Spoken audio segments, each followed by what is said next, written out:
I always pictured my wedding morning as a kind of soft exhale after months of tight shoulders and lists scribbled on napkins.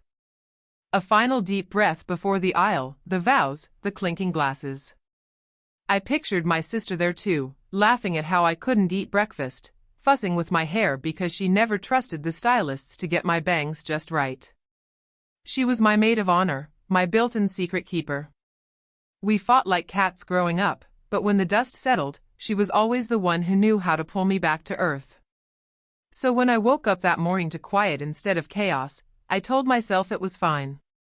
Maybe she was running late. Maybe her phone died. I gave her the benefit of every doubt I had left in me. I slipped into my robe, coffee in hand, curling iron warming up beside the sink. I checked my phone for the 20th time, still nothing. My mother was out picking up last-minute flowers. My best friend was stuck in traffic with her dress. I was alone in the small rented suite above the venue's garden, the morning sun pouring through sheer curtains onto the dress that hung on the closet door. It looked luminous. Too white for how I felt. 10:30. Then 11. By noon, I'd left her 3 voicemails. One cheerful. One annoyed. The last one, I don't even know what that was. A plea? A joke? You better not have lost my vows, Em. Don't leave me here with a head full of bobby pins and no pep talk. I told myself I wasn't worried. She'd show. She always did. She'd breeze in with an iced coffee, scold me for pacing a hole into the carpet, say something dumb that would make me laugh so hard I'd nearly ruin my makeup. But it wasn't her that finally broke the quiet. It was Sarah, my mother's old friend, the one who'd basically raised us alongside her during long summers. She called around 12:30. Her voice was shaking so badly I thought at first she was the one who needed comforting. Sweetheart, she stopped. Cleared her throat. Honey, I just needed to. I needed to check. I didn't know who else to call. Sarah? What's wrong? She went quiet again. Then a soft gasp. Is it true? Is what true? I said, my voice sharper than I meant it to be. Emily said she stopped. I heard her swallow. She said you didn't make it. That you passed this morning. She told us to come anyway, that there'd be a private blessing for you here. That you would have wanted the flowers to be enjoyed. I thought the world was supposed to stop when you heard something like that. That the air would be sucked out of the room in a single instant. But it didn't. Everything stayed heartbreakingly normal. The birds outside kept chirping. The coffee in my mug had gone cold. The dress still hung there, so bright it almost hurt to look at. I'm right here, I said. Sarah, what is she talking about? But Sarah couldn't answer. She just started crying, murmuring that she'd been so sad, that she couldn't believe it, that she'd driven all this way to see the flowers one last time. One last time. When I hung up, my phone slipped from my hands and landed on the carpet with a muffled thud. I sat down on the edge of the bed, palms pressed to my thighs, staring at my reflection in the vanity mirror. My eyes were wide. Not tearful, just wide. A child's eyes in a grown woman's face. Eyes that still wanted to believe there was a misunderstanding, that maybe this was some joke gone wrong. But there was nothing funny about the cold certainty that settled in my gut. My sister had told them I was dead.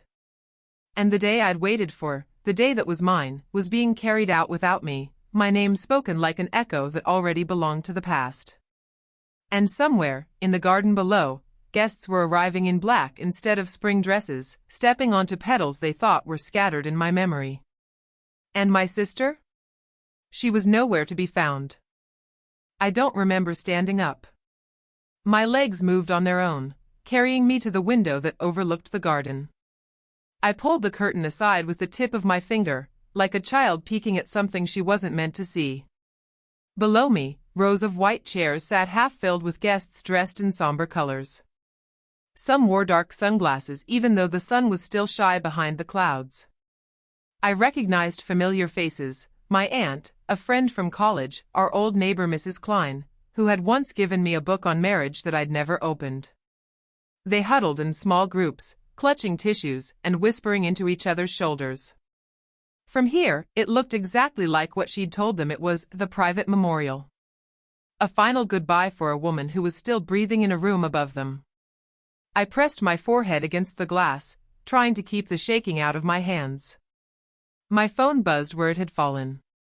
I picked it up with numb fingers. 10 missed calls.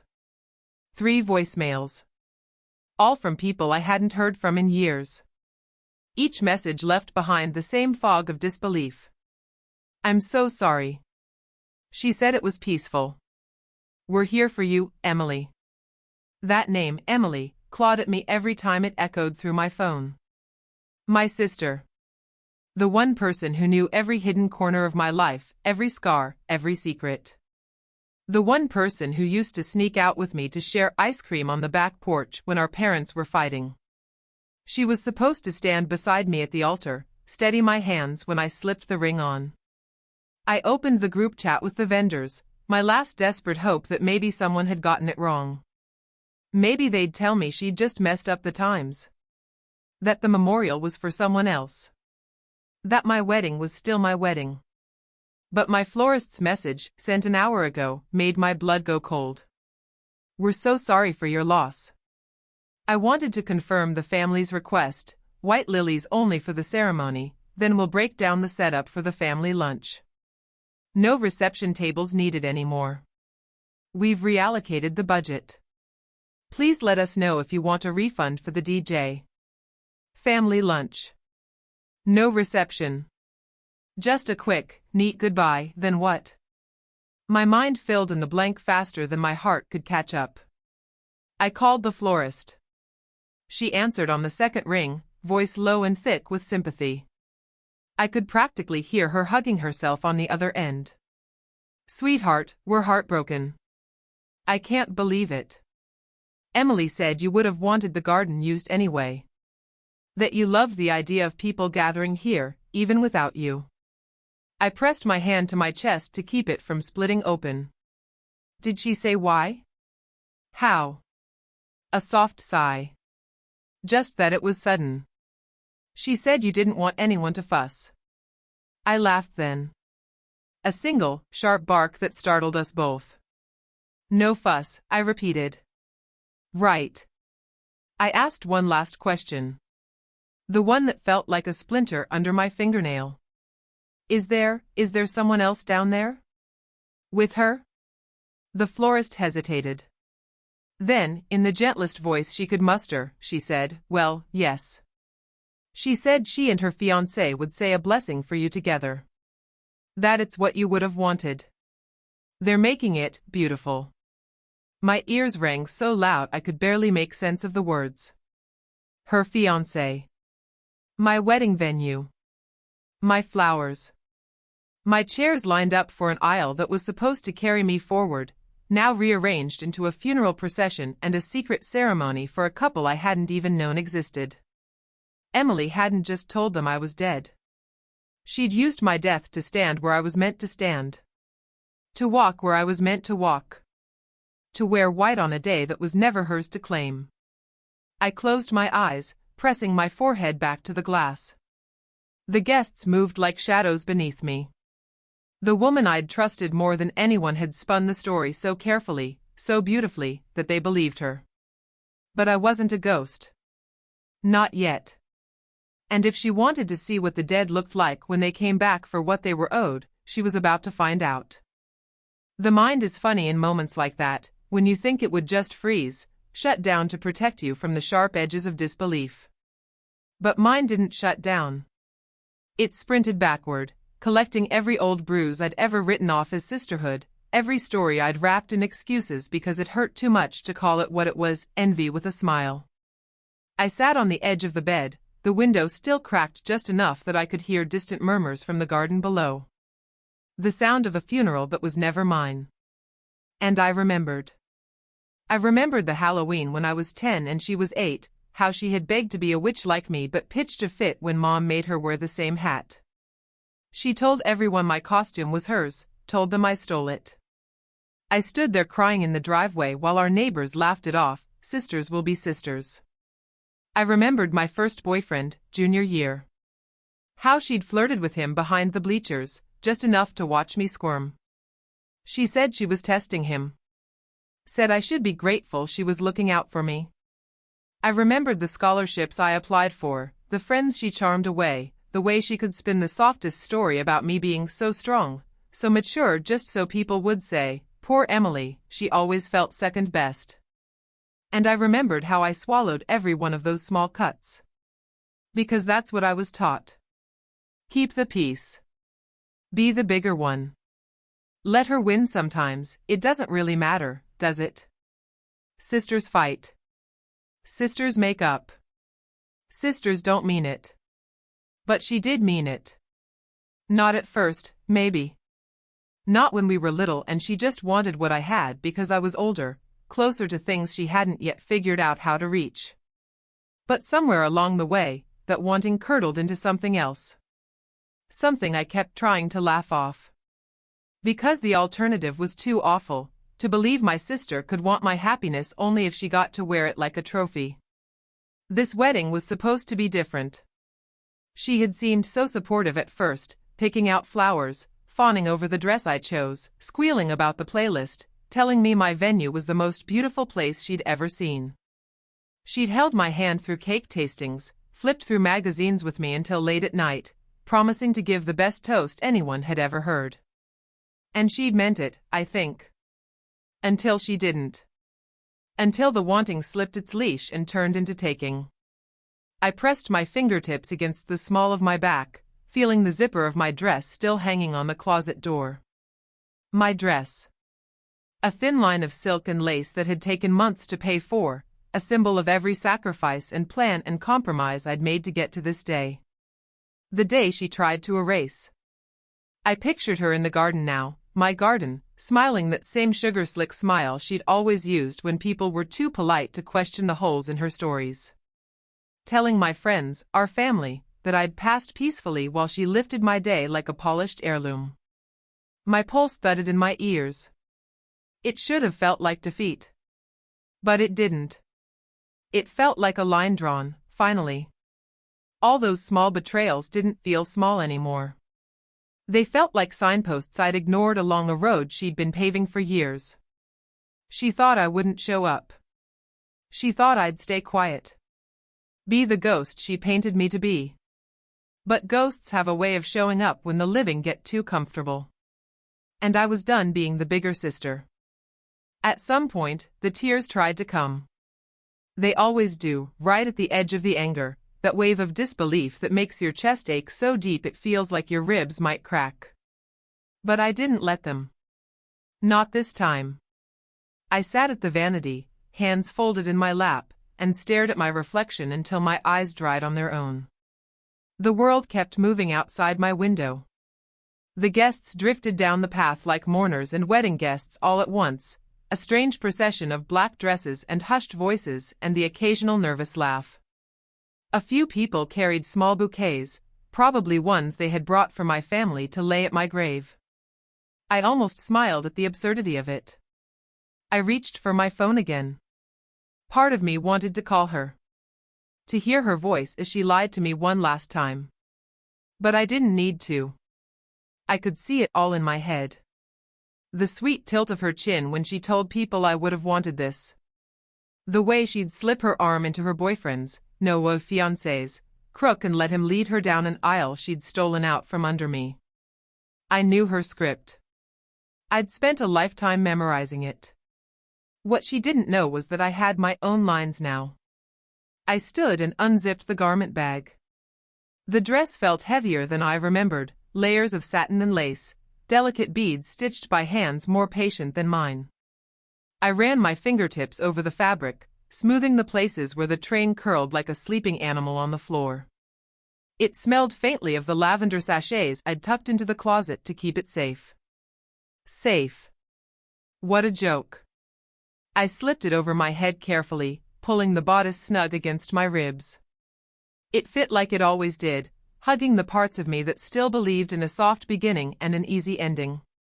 My reflection looked back at me with a steadiness I didn't know I still had. I pinned my veil in place. My hands didn't tremble. Not even when I saw my own face under that sheer fabric, the outline of a bride who wasn't supposed to exist today. A ghost dressed in white. Down below, I heard laughter, hers, unmistakable. A light, bright laugh. It floated up through the garden walls like a song. I wondered if she was even nervous. Probably not. She'd gotten away with so many things for so long, she'd stopped believing she could lose. I pulled on my shoes, small satin heels I'd bought on sale because they made me feel just a little taller, a little braver. They tapped against the floor as I took a step, then another. I was moving before I had time to think myself out of it. In the hallway, I caught my reflection in the big gold mirror that hung above the staircase. I looked like every bride I'd ever imagined myself to be, smoothed hair, eyes lined with the smallest flick, shoulders squared like I was walking into a promise instead of a battlefield. But that's what it was now. A battlefield. One she'd chosen the second she turned my name into a eulogy. I picked up my phone one more time and opened the photo of us as kids. The two of us sitting cross-legged in the backyard, popsicles melting down our wrists, grass stains on our knees.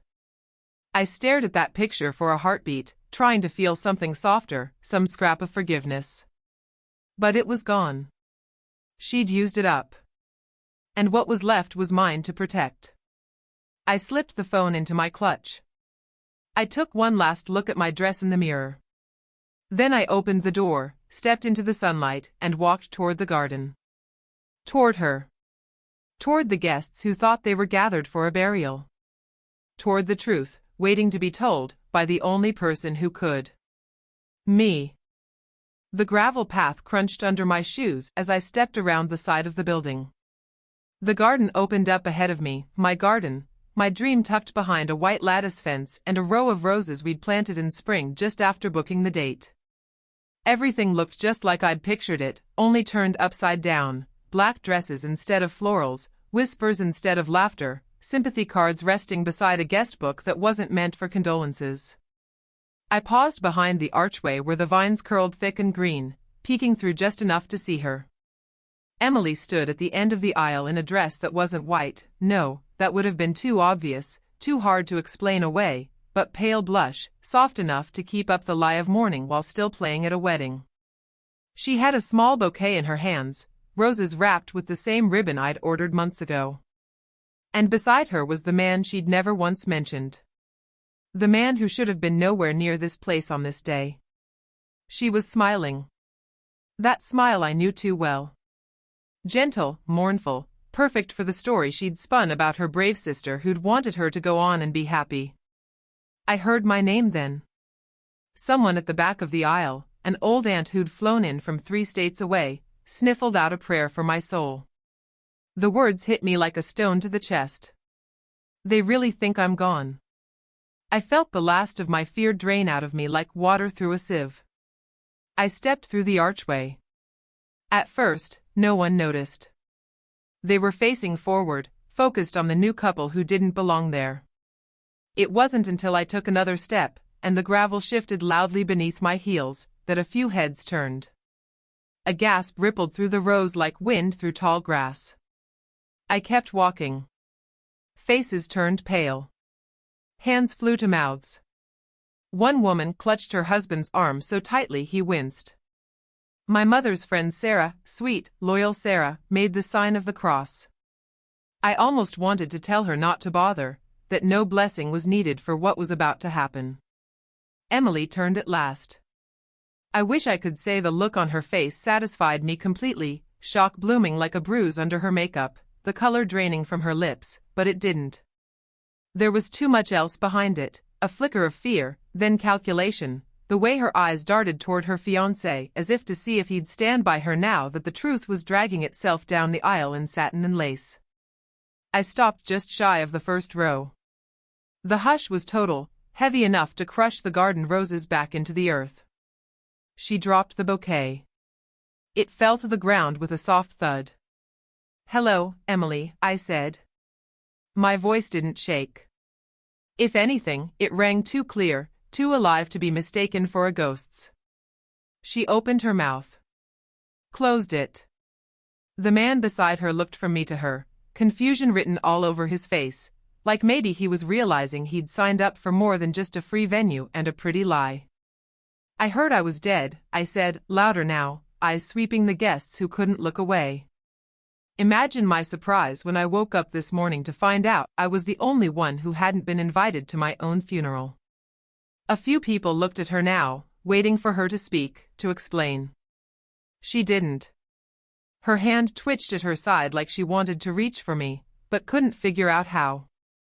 I let my gaze drift over the flowers, the chairs, the borrowed smiles. Then I looked back at her. "You can keep the ribbon," I said, my tone soft enough to sting. "But you don't get to keep my story." She whispered my name like a curse. Like she might still find a way to spin this, to tuck the truth back under her tongue before it spread. But I was already here. And there was no spinning what everyone saw with their own eyes. I wasn't gone. I was standing. And I wasn't leaving until she remembered what a sister's shadow really looks like when you steal her light. No one moved at first. It was as if they'd all forgotten how to breathe, how to shift in their seats, how to look at anything except me standing there in a dress I'd chosen for vows that would never come. Even the wind seemed to stop. The garden fell into that eerie hush that happens just before a storm breaks. I stepped closer, lifting my skirt so it wouldn't drag through the fallen petals. The little details struck me all at once, my flowers in her hands, my music drifting faintly through the speakers, the smell of lavender from the sachets I'd once tucked into storage boxes to keep everything perfect for this day. And there she was, still frozen at the end of the aisle. My sister. My ghost maker. I felt something inside me tighten, then loosen in the same breath. The fury was still there, but it wasn't the wildfire I'd pictured. It was quieter, colder. Something settled and final. "Is this what you wanted, Em?" I asked her, voice calm enough to echo off the stone path. "A pretty garden, a borrowed aisle, a tragedy you could wear like perfume?" She opened her mouth, but her fiancé spoke before she could. "What's she talking about?" His voice cracked around the edges, too loud in the stunned silence. He looked at her, really looked, and I watched it happen, watched the story she'd wrapped him in begin to unravel at the seams. She flinched like she might reach for him, then dropped her hand. It's not what she thinks," she stammered, her voice trembling in that perfect, delicate way she'd perfected since we were kids. "She was sick. She wanted me to." "Don't," I said, sharper now. "Don't you dare put my name in your mouth like that. Not today." A few guests stood up. Whispers swelled around me like an ocean. I could feel my heart thudding under my dress, but I didn't let it shake my spine. I looked at the faces turned toward us, some pitying, some horrified, some still trying to figure out if they should clap, laugh, run away. I let them see me. The woman she'd tried to bury with a lie. And then I did what I came here to do. I walked to the front. I stepped up to the small wooden podium where the officiant had been meant to stand for my vows, my promises. I curled my fingers around the edges, grounding myself in the rough grain. "You all came today because you thought you were here to say goodbye to me," I began. My voice didn't waver. It carried. But I'm not gone. I'm not a story she gets to tell however she wants. I glanced at my sister. Her eyes were glassy, mascara smudged at the corners. Good. Let it smear. Let her feel what it's like to lose control of the narrative. "I want you to know who you're celebrating," I said, looking back at the crowd. "A woman who used my name like a currency. Who turned my love for her into a stage for herself. Who told you I died so she could stand here and pretend she belonged." A gasp. A few guests sat back down as if the truth was too heavy to hold up. "I don't need your pity," I said, softer now. "Or your applause. I just want you to remember this. You can't kill someone with a lie when they know how to stand back up. I let the words settle like dust on the white chairs. Then I looked at my sister one last time. Congratulations, I told her. You wanted a wedding. Now you've got a show. I stepped down from the podium, the hem of my dress brushing the stone. I didn't wait for anyone to follow. I didn't wait for her to plead or lie or spin it back in her favor. I felt the eyes on my back as I walked down the same aisle she'd tried to claim for herself.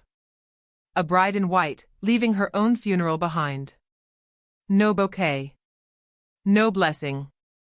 Just a vow to myself. Never again. And this time, I meant it.